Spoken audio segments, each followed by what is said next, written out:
এখন ওই যে আফসোস, ইমান নাই দেখে গুনাহ করলে আফসোস লাগে না? সরকার কি বলেন?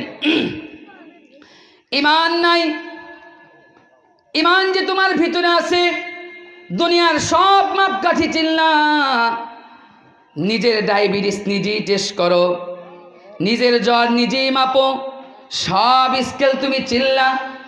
যে স্কেলগুলো অনেক পরে আসলো, ১৫০০ বছর পরে আসলো, সেই স্কেলগুলো তুমি চিল্লা।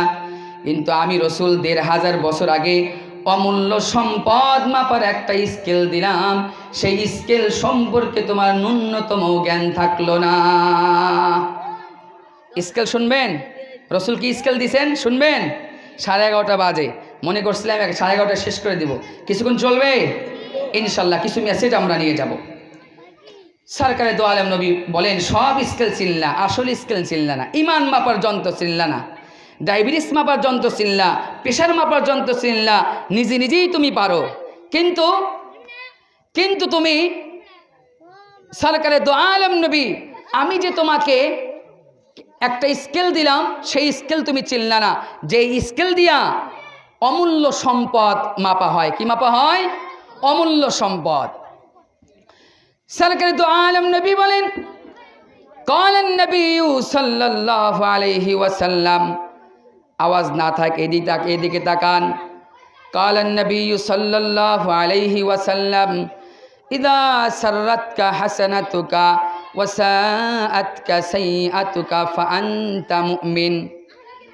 সরকারে দো আলম নবী বলেন, সরকারে দো আলম নবী বলেন ইদা সাররাতকা হাসানাতুকা ওয়া সাআতকা সাইয়্যাতুকা ফাআনতা মুমিন। এই তোমার ভিতরে ঈমান আছে কেমনে বুঝবা? ডায়াবেটিস আছে, মেশিন দিলেই বোঝো। তোমার রক্তের পালস কেমন চলে, মেশিন লাগালেই বোঝো। প্রেশার কেমন আছে, মেশিনটা লাগালেই বোঝো। কিন্তু ঈমান কেমন আছে একবারও জানলা না, জানার চিন্তাও করলা না। আমি সরকার তোমাকে বলে দিলাম, একটা স্কেল তোমাকে দিলাম, যে স্কেল দিয়ে তোমার ঈমান তুমি পরিমাপ করতে পারবা। সরকারে দো আলম নবী বলেন ইদা সাররাতকা হাসানাতুকা ওয়া সাআতকা সাইয়্যাতুকা ফাআনতা মুমিন।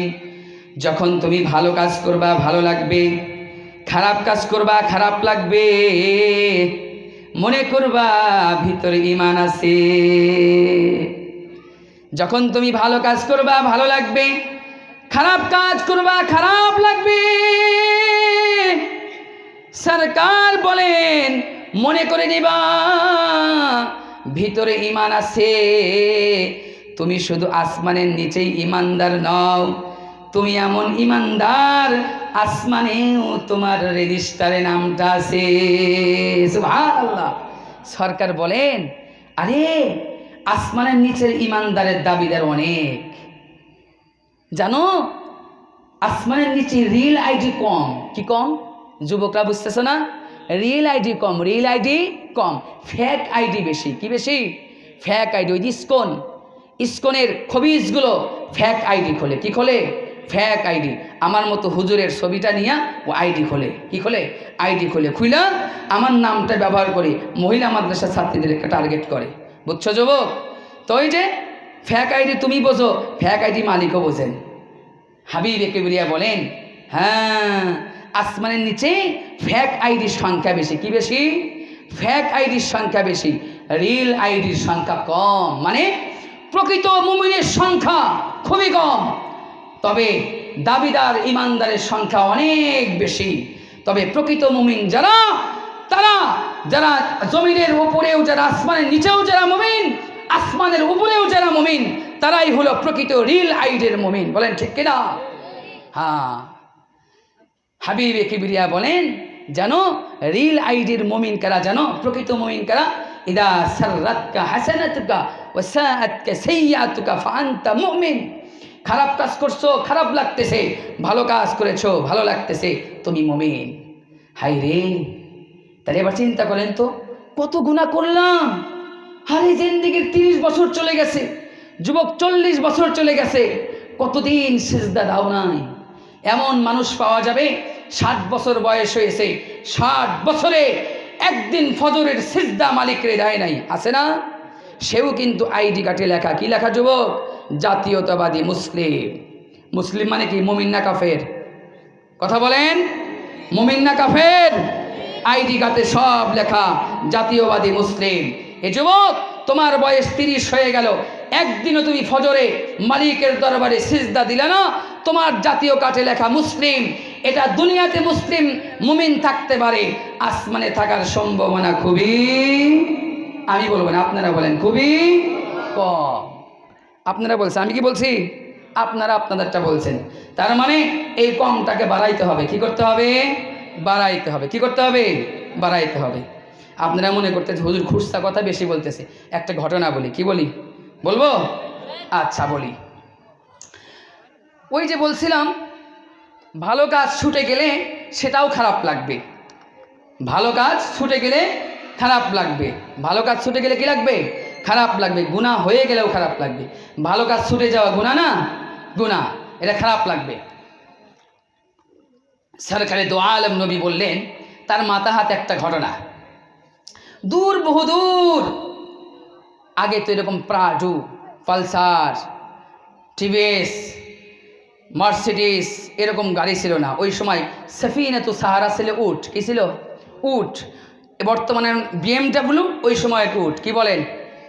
বর্তমানে বিএমডাব্লিউ, ওই সময় লাল উট। কি উট? লাল উটের দাম ছিল বেশি আর কি। সাহারা মরুভূমি, অনেক দূরে একটা বসতি। সেই বসতিতে ছোট্ট একটা মসজিদ। মসজিদে আজান হয়েছে। আজান হওয়ার পর আগন্তুক আসতেছে। বহুদূর মুসাফির আসে, বহুদূর। এ মুসাফির তার নিজের আমল নামায় কাজা কোনো নামাজ নাই, জামাত ছাড়া কোনো নামাজ নাই। যেখানে আছে এমনভাবে সফর করে জামাত যেন ছুটে না যায়। আমার আপনার নামাজ কাজা হয়, হয় না? বলেন, কাজা হয়।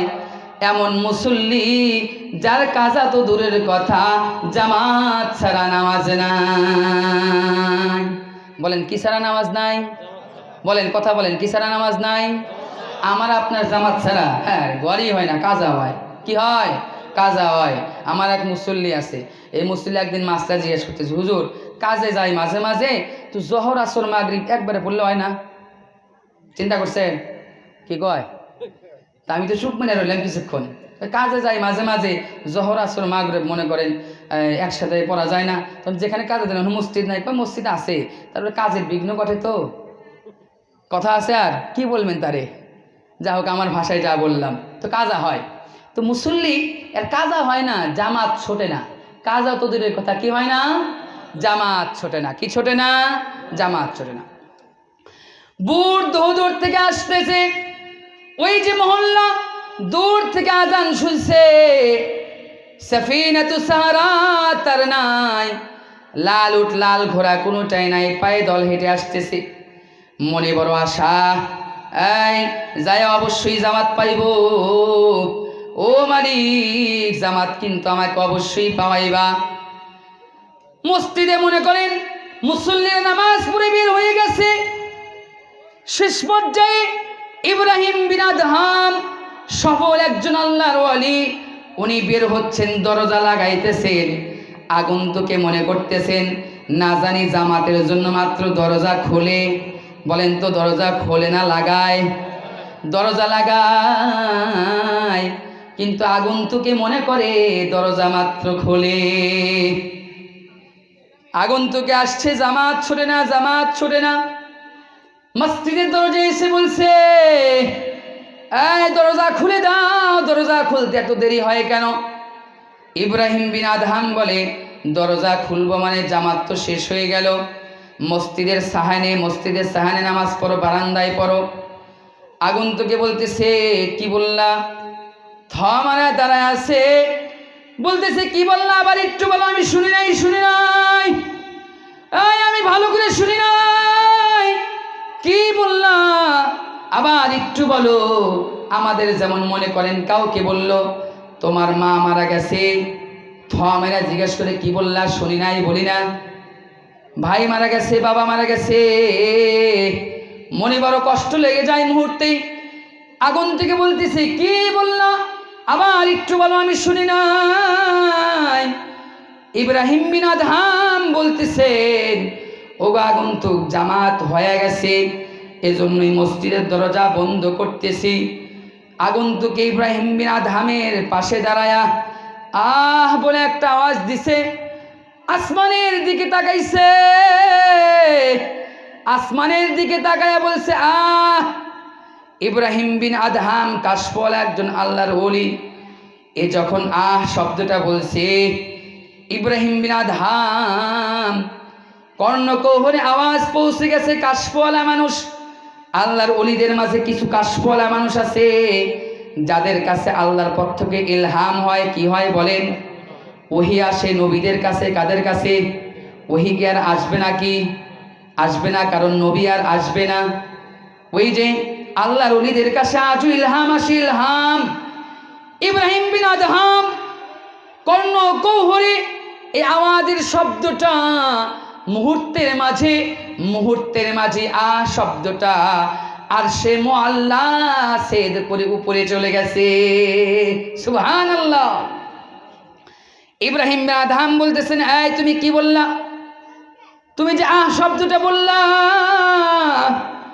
এই শব্দটার সব, শব্দটার মর্ম তুমি আমারে দিয়া দাও।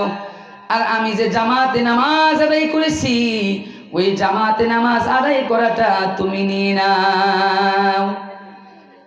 জিজ্ঞাসা করা হলো, গো ইব্রাহিম বিন আদহাম, একটা তো আফসোস করে শব্দ করছে, জামাতে নামাজ আদায় করা তো সুন্নতে মুআক্কাদা, বরঞ্চ ওয়াজিব বলেছেন কোন ইমাম, এটা তো সওয়াবের কাজ। আপনি শব্দটার বিনিময়ে জামাতের সওয়াব দিতে চাইলেন কেন? ইব্রাহিম বিন আদহাম বলেন, আমি যা জানি তুমি জানো না।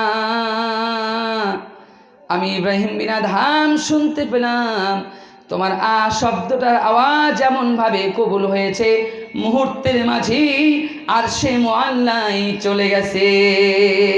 সুবহানাল্লাহ। ওই যে পরিতাপ, আফসোস, কি আফসোস, এই আফসোস কি আমাদের আছে? হ্যাঁ, নামাজ জামাত ছাড়ে কত নামাজ কাজা হয়ে গেল, কত নামাজ কাজা হয়ে গেল, আছে না? বললাম 30 বছর, 40 বছর, 50 বছর, 60 বছর চলে গেল রে যুবক। দুনিয়ার মোহে পড়ে রইলা, এ দুনিয়ার কিছুই তোমার আপন না রে যুবক। কাকে বলবা আপন? মা? হ্যাঁ রে, দেখো না তোমার 2 ভাই, এক ভাই বড় চাকরি করে, মাথের মাসারা মা কাকে দেয়? আমি একটা কথা বলি, মুরব্বীরা কষ্ট পাবেন না যারা বাবা হয়েছেন, এটা হলো তিক্ত সত্য। আমার মুসল্লিরা বলে, হুজুর মাঝে মাঝে কিছু কথা বলেন, নতুন কথা, খুব ভালো লাগে, তিক্ত হলেও ভালো লাগে। একটা কথা বলি, হ্যাঁ, একটা একদম তিক্ত সত্য কথা, সেটা হলো ভদ্র মিথ্যা বলে। আমি কি বলি? একটা ভদ্র মিথ্যা সমাজের এক শ্রেণীর মানুষ বলে, আমরা সবাই শুনি। তারা বলে মা আর বাবা বলে। কে বলে? মা আর বাবা বলে। সব বাবা বুকে হাত দিয়ে দেখবেন। কি কথা বলে? আমার 3টা ছেলে আমার কাছে সমান। সম্ভব? আপনি যদি বলেন সম্ভব, নাউজুবিল্লাহ, সরকারের কাছে সম্ভব হয় নাই। কার কাছে সম্ভব হয় নাই? কে? সাদিকুল মাসদুক রসুল আরবির কাছেও সম্ভব হয় নাই। আপনার কাছে সম্ভব হয় কেমনে? আপনি তার চেয়ে বড়। নাউজুবিল্লাহ বলেন, নাউজুবিল্লাহ। আপনি কি তার চেয়ে বড়? না তো। রসুলের এক করতে পারেন নাই, কেমনে হুজুর? আপনি বলেন কেমনে বলেন হুজুর এটা? রসুল পারে নাই এক করতে। হ্যাঁ, রসুল নীরবে নিবৃতে। রসুল কি? নীরবে নিবৃতে মালিক রে বলেন, মালিক সব স্ত্রীর সব ভাগ করে দিই, কাপড় চোপড় খাবার দাবার সব দিয়ে দিই, কিন্তু আমার মনের দিক থেকে আয়েশারে বেশি চায়। কারে বেশি চায়? আয়েশারে বেশি চায়। তার মানে কি ভালোবাসা সমান হলো? হ্যাঁ, নীরবে নিবৃতে রসুল আল্লাহরে বলেন। কারে বলেন? আল্লাহরে বলেন। আল্লাহ বলেন, ওগো সরকার, ওগো দোস্ত, এই সিস্টেম আমিই করছি, এই সিস্টেম আমিই করছি। আপনার কাছে আয়েশার একটু বেশি মন চাইবে, এটা আমি সিস্টেম করে রেখে দিয়েছি। আপনার মনে এটাই আমি রেখেছি, সব স্ত্রীর চাইতে সব বন্টন সমান সমান করবেন, কিন্তু আয়েশার একটু বেশি মন চাইবে। এক রাত থাকবেন আয়েশার কাছে, আর এক স্ত্রীর কাছে যাবেন, মন চাইবে এই রাতটাও যদি আয়েশার কাছে থাকা যেত। আমি এই সিস্টেম রেখেছি, সমান হবে না। রসুলের সমান হয় না, আপনার কাছে কি সমান হবে? যারা বাবা হয়েছেন বলেন তো, 3 ছেলে সমান হবে? হবে? 3টা মেয়ে সমান হবে? তার মানে এটা ভদ্র মিথ্যা। কি মিথ্যা? বাপ মায়ে বলে, আমরা সবাই শুনি, বাপ মায়ে বলে, তার মানে মিথ্যা হবে না। শিখা দিই মাসআলা, মিথ্যা কিন্তু হয় যখন বলেন। আমি তো মনে মনে জানেন, হ্যাঁ, মেজো ছেলেটারে বেশি ভালোবাসি আমি। তো এখন দেখেন, বলবেন সব বাচ্চারই আমি সমান দেখার চেষ্টা করি। কি করি? চেষ্টা তো করেনি, চেষ্টা করেন না, কিন্তু মনে তো আসলে সমান আসবে না। তো যুবক, তোমাকে বলি, তুমি কারে বলবা? ওই দেখো, মার সন্তান বাবার সন্তানের সম্পর্কে এক কথা বলে দিলাম, আমার তো এটা আলোচনার বিষয় না। বললাম এ দুনিয়ায় স্বামী স্ত্রী সন্তান মা বাবা সবাই একটা সময় গিয়ে দেখবা স্বার্থের পিছনে পড়ে আছে। তুমি বুঝবা এ দুনিয়ার মানুষকে তুমি ভিন্ন কেমনে করবা। আরে যে দুনিয়ায় এরা বসবাস করে সে দুনিয়ায় স্বার্থপর। এ দুনিয়াকে তুমি কত সুন্দর করে সাজাইলা, ও যুবক, কত কিছু যে রঙিন করলা, এক সময় এ দুনিয়ায় তোমার ধাক্কা দিয়ে লাথি দিয়ে বের করে দেয়। তুমি মনে করো, হাই রে, এ দুনিয়া, আমি না থাকলে সিএনজি স্ট্যান্ড তো অবয় যাইব, আরে আমি না থাকলে দোকান চালাইব কে, আমি না থাকলে গ্যারেজ চলবো কেমনে, আমি না থাকলে সংসার চলবে কেমনে। আরে তুমি মনে দেখো, তুমি মরার পরে সংসার আরো ভালো চলবে, চলবে না? বলেন ঠিক কিনা? আরো ভালো চলে, চলে না? আরো ভালো চলে। আহা, যুবক, 3 ভাই, বাবার লাশ রেখা সম্পদ বন্টনে ব্যস্ত হয়ে যাও। তার মানে সম্পদ বন্টনে ব্যস্ত হইলা ভালো চলার জন্য না খারাপ চলার জন্যে? কিসের জন্য? হ্যাঁ, ভালো চলার জন্য। যুবক, রঙিন করে সাজাইলা দুনিয়া, এই দুনিয়ায় তোমাকে একসময় লাথি মেরে বের করে দিবে। শেষ কথা, 11:30, এখন বেজে যাবে 12টা। বিরক্ত হচ্ছেন? বিরক্ত হচ্ছেন? আমি বলছিলাম অসুস্থ মানুষ, ওই যে উঠে গেল কথা। এমন আওয়াজে কথা বলছি, আমার ওই মুসল্লি ডাক্তার যদি এখানে থাকতেন, উনি বলতেন ফ্রি চিকিৎসা দিই তো, আজীবন চিকিৎসা আপনার বন্ধ। বুঝছেন? এখানে যদি থাকতেন, বড় ডাক্তার, ভিজিট মোটামুটি 800-1000 টাকা নেন। তা আমার তো কল করলে হুজুর সব ফাঁকা, আপনি আসেন। এখন উনি যদি এখানে থাকতো বা আওয়াজ যদি শুনতো, উনি বলবে আজীবন আপনার, আমি ভিজিট দিয়ে হলেও আপনার চিকিৎসা আমি করবো না। যা হোক, এটা আল্লাহর জন্য। কার জন্য? কোরআন আর আল্লাহর জন্য। কার জন্য? এ জান আর মাল কে দিয়েছেন? উচ্চ আওয়াজে বলেন, কে দিয়েছেন? ব্যয় হবে কার জন্য? আল্লাহর জন্য। তো ঈমান আমরা বলে এসেছিলাম রোজে মাহশারে। কোথায় বলে এসেছিলাম? রোজে আসলে রুহের জগতে আমরা বলে আসছিলাম। কি বলে আসছিলাম? ইনশাল্লাহ অল্প সময় হবে, ইনশাল্লাহ। বক্স দিয়ে যত এখন চলছে, যদি সমস্যায় খুলে দেন। আমি তো এমনি মুখেই কথা বলতে পারি। দেখুন, মাইক বন্ধ হয়ে গেছিলাম, চালাইছি না। হ্যাঁ, আসল কথা হলো দিনই কথা হওয়া। আওয়াজ দিয়ে কী করবেন? আওয়াজের দরকার আছে? আওয়াজের দরকার নাই। আওয়াজ দিলাম। আগের বুজুর্গরা কেমনে ওয়াজ করছেন জানেন? এই মাইক ছিল, মাইক ছিল, হ্যাঁ রে বাবা রে, এমনি ওয়াজ করতো। 10 জন শ্রোতা, 8 জনই হেদায়েত হইতো। কয়জন? আরে আমি ওয়াজ করে যাই, কত সুসজ্জিত, হাজার হাজার শ্রোতা থাকে, হাজারের মধ্যে 2-4 জন মানুষ পাওয়া কঠিন হবে যারা এখান থেকে ইমানটা শক্ত করে গেল। পাওয়া যাবে? তো আমাদের এই সাজসজ্জাতে কি হবে? আমার দরকার হলো ইমানি তরাক্কি, ইমানি উন্নতি। সেটা যদি না হয়, এই বক্সের এই আয়োজন কোনো দরকার নাই, সব বৃথা। সব কি হয়ে যাবে? বৃথা হয়ে যাবে। তো একটা কথা বলি বাবা, ইমান ভিতরে আল্লাহ তাআলা আমাদেরকে ইমান দিয়েছেন, নিয়ামত পাইছি না? অনেক বড় নিয়ামত। আহা, বুঝবেন কেমনে? আল্লাহ তাআলা জানেন, ভুলে যাইব আমরা। রোজে আসলে আল্লাহ সব রুহরে একত্রিত করে বলছিলেন, আলাস্তু বিরব্বিকুম। কি বলছিলেন বলেন? আলাস্তু বিরব্বিকুম। মালিক আমাদেরকে বলেছিলেন, আলাস্তু বিরব্বিকুম, আমি কি তোমাদের রব নই? আমরা সবাই এক বাক্যে বলেছিলাম, কলু বালা। এ রব, এটা কেমন প্রশ্ন করেন? আপনি তো আমাদের রব। কেন নয়, কেন নয়, আপনি তো আমাদের রব। একই সময়ে আমার কলিগের সাথে আমি অফিসে যাই, ওই সময় বাড়ির কাছে এসে কলিগ আমাকে হর্ন দেয়, কি আব্দুল্লাহ ভাই, আপনি কি অফিসে যাবেন না? আমি তখন বলি, কেন নয়, কেন নয়, রেডি হচ্ছি। তার মানে অবশ্যই যাব। আমরা উত্তর করেছিলাম, কলু বালা। ওগো মালিক, কেমন কথা বললেন? অবশ্যই আপনি আমাদের রব। মালিক বলেন, বান্দা, দুনিয়াতে যাওয়ার পরে দুনিয়ার মোহে পরে ভুলে যাবে। দুনিয়াতে যাওয়ার পরে দুনিয়ার মোহে পড়ে ভুলে যাবি। আমি মালিক একটাই মেসেজ তোরে দিয়ে দিলাম, প্রশ্ন একটা ফাঁস করে দিলাম, ফাঁস করার পরেও যদি পাস না করিস বদনসিব তোর। মালিক বলেন ইন্নাল্লাযীনা ক্বালু রাব্বুনাল্লাহ, ইন্নাল্লাযীনা ক্বালু রাব্বুনাল্লাহ সুম্মা ইসতাকামু তাতানাজ্জালু আলাইহিমুল মালায়েকা আল্লা তাখাফু ওয়ালা তাহজানু ওয়া আবশিরু বিল জান্নাতিল্লাতী কুনতুম তুআদুন। বলে আল্লাহু আকবার। মালিক বলেন বান্দা ভুলে যাবি বলে বলে দিলাম, শেষ কথা দুনিয়াতে আসার পরে ভুলে যাইবা। আমি মালিক বলে দিলাম, রোজে আসলে রুহের জগতে বলে আসছিলে আমি তোমাদের রব।